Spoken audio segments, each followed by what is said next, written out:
Chicken corn हो या फिर वेजिटेबल सूप, हम सब ने आज तक सूप को सिर्फ पीने के लिए ही इस्तेमाल किया है। लेकिन जापान में लोग नूडल्स के सूप को पीने के साथ साथ नहाने के लिए क्यों इस्तेमाल करते हैं? और जहां पूरी दुनिया में ग्रीन ट्रैफिक लाइट्स होती हैं, वहीं जापान में ब्लू लाइट क्यों लगाई जाती है?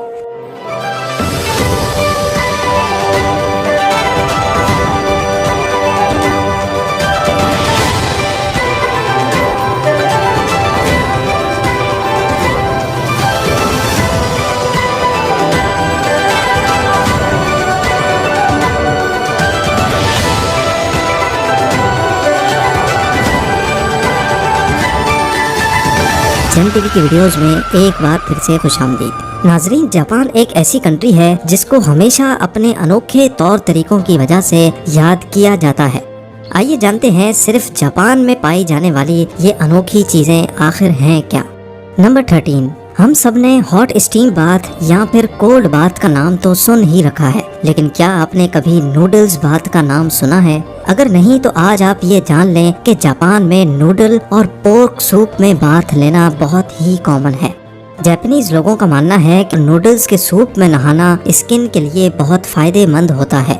नंबर 12, नॉर्मली पूरी दुनिया के रेस्टोरेंट्स में एक मेन्यू कार्ड दिया जाता है जिसमें टेक्स्ट फॉर्मेट में डिशेस का नाम लिखा होता है या फिर ज्यादा से ज्यादा उनकी फोटोज प्रिंटेड होती हैं। लेकिन जापान इस मामले में भी सबसे अलग है। जापान के रेस्टोरेंट्स के बाहर जाली खाने बनाकर उनको शोकेस में रखा जाता है ताकि बाहर से ही कस्टमर्स अट्रैक्ट हो जाएं। ये फेक मील्स रेजिन और वैक्स जैसे मटेरियल से बनाई जाती हैं और ये असली खानों से ज्यादा अट्रैक्टिव भी होती हैं और इनको बनाने में असली खानों से ज्यादा खर्चा होता है।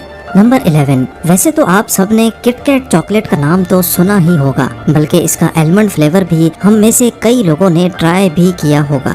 लेकिन क्या आपको मालूम है कि जापान में किटकैट चॉकलेट के अजीबो गरीब फ्लेवर्स की एक लंबी लिस्ट मौजूद है।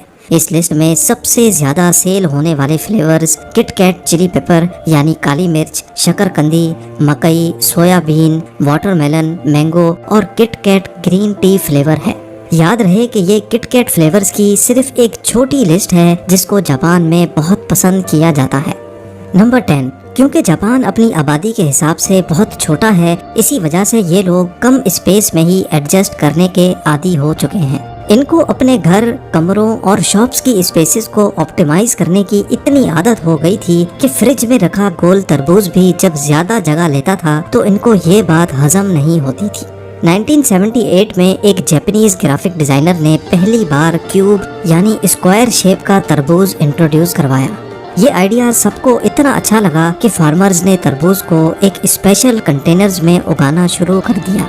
इससे न सिर्फ तरबूज को ट्रांसपोर्ट करने में जगह बचती थी, बल्कि फ्रिज में भी ये आसानी से फिट आ जाता था। बाद में तरबूज को डेकोरेशन के लिए अलग अलग शेप भी दी जाने लगी। नंबर 9, रेलवे और सबवे स्टेशंस पे आपने कई स्टाफ वर्कर्स को रूटीन चेकअप करते देखा होगा, जैसा कि टॉर्च की मदद से ट्रेन के नीचे जॉइंट्स और सस्पेंशन को देखना कि कहीं वो अलग तो नहीं हो गए। इसी तरह जापान के सबवे स्टेशंस पे स्टाफ वर्कर्स की एक अनोखी जॉब होती है। इनको पीपल पुशर्स कहा जाता है। जी हाँ, उनका काम होता है लोगों को धक्का देना। ट्रेन का दरवाजा बंद होने से पहले पीपल पुशर्स का काम होता है कि लोगों को धक्का देकर ज्यादा से ज्यादा पैसेंजर्स को अंदर ठोसा जाए ताकि ट्रेन के अंदर का चप्पा चप्पा यूटिलाइज हो सके। नंबर 8, हमारे मुल्क में तो शायद ट्रेन का लेट होना बहुत ही कॉमन बात है। इंडिया में ट्रेन्स एवरेज 53 मिनट्स लेट होती हैं, जबकि पाकिस्तान में ट्रेन्स औसत 2 घंटे तक डिले होती हैं। लेकिन ये चीज हमें कई एडवांस कंट्रीज जैसा कि जर्मनी, फ्रांस और यूएस में भी देखने को मिलती है। अमेरिका में long distance trains 49 minutes delay होती हैं, जबकि जर्मनी में ट्रेन्स औसत सिर्फ 6 मिनट डिले होती हैं। पर जापान तो जापान है, इस मामले में भी जापान बाजी ले चुका है, क्योंकि यहाँ ट्रेन्स सिर्फ और सिर्फ 54 सेकंड्स डिले होती हैं। सिर्फ चंद सेकंड डिले होने के बावजूद भी जापान में ट्रेन के लेट होने का एक सर्टिफिकेट भी इशू होता है। जी हाँ, अगर आप जापान में किसी इम्पोर्टेंट मीटिंग या ऑफिस में ट्रेन की वजह से लेट पहुँचे तो उसके लिए आपको रेलवे से एक सर्टिफिकेट मिलता है जो आप अपने ऑफिस में जमा करवा सकते हैं। नंबर 7, जापान में पानी को बचाने के लिए भी एक अनोखा तरीका अपनाया जाता है। यहाँ टॉयलेट्स में सिंक का पानी सीधा गटर में नहीं बल्कि ये टॉयलेट के टैंक में चला जाता है और इस तरह एक ही पानी यहाँ 2 बार इस्तेमाल किया जाता है।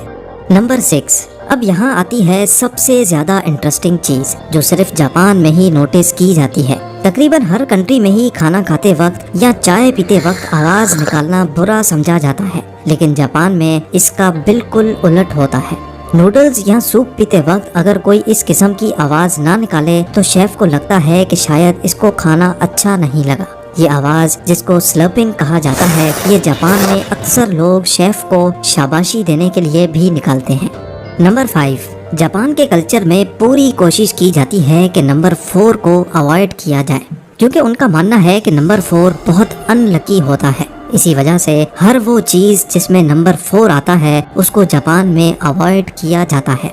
किसी भी इवेंट में 4 गेस्ट नहीं हो सकते, रेस्टोरेंट्स की टेबल 4 नहीं बल्कि 3 या 6 की अरेंजमेंट्स में होती हैं और हत्ता के जापान में एलिवेटर्स के अंदर 4th फ्लोर का बटन ही नहीं लगा होता। नंबर 4, पूरी दुनिया में मेयोनीज को सैंडविच, बर्गर या फ्राइज के साथ इस्तेमाल किया जाता है, लेकिन जापान वो वाहिद मुल्क है जहां मेयोनीज को आइसक्रीम की टॉपिंग या फिर पैनकेक्स की टॉपिंग के लिए इस्तेमाल किया जाता है। नंबर 3, ऑफिस में वर्किंग टेबल पे सोना काफी अजीब समझा जाता है। अक्सर ऐसा करने वालों का या तो मजाक उड़ाया जाता है या फिर उनको बॉस के ताने झेलने पड़ते हैं। लेकिन यहाँ भी जापान सबसे अलग है, क्योंकि जापान में ऐसा करना मेहनती होने की निशानी समझी जाती है। नंबर 2, दुनिया के किसी भी कोने में ट्रैफिक लाइट के सिर्फ 3 कलर्स होते हैं, रेड, येलो और ग्रीन। लेकिन जापान वो वाहिद मुल्क है जहाँ ग्रीन की जगह ब्लू लाइट लगी देखी जाती है। इसके पीछे जो राज है वो जापानीज लैंग्वेज में छुपा है। जापानीज लैंग्वेज में ब्लू और ग्रीन दोनों कलर्स के लिए ब्लू वर्ड इस्तेमाल होता है। पहले जापान में भी ट्रैफिक लाइट्स पे ग्रीन कलर यूज होता था, लेकिन वो उसको ब्लू कहते थे। लेकिन फिर 1973 में इंटरनेशनल स्टैंडर्ड पर पूरा उतारने के लिए और इस कंफ्यूजन को कम करने के लिए उन्होंने ब्लू और ग्रीन के बीच का एक कलर ट्रैफिक लाइट्स पे लगाने का फैसला किया। और अब नंबर 1, हम सबने कई बार रेस्टोरेंट्स में अकेले बैठकर खाना खाया है और शायद ये प्रैक्टिस पूरी दुनिया में बहुत कॉमन है। लेकिन जापान के किसी रेस्टोरेंट में अगर आप अकेले बैठकर खाना नहीं खाना चाहते तो आपकी तन्हाई को दूर करने के लिए मैनेजमेंट के पास स्टफ्ड कार्टून कैरेक्टर्स भी मौजूद होते हैं, जिनको अपने सामने वाली सीट पर रखकर अपनी तन्हाई को मिटाया जा सकता है। जैसा कि इस फोटो में भी आप लोग भरपूर लाइक और शेयर करेंगे। आप लोगों के प्यार भरे कमेंट्स का बेहद शुक्रिया। मिलते हैं अगली शानदार वीडियो में।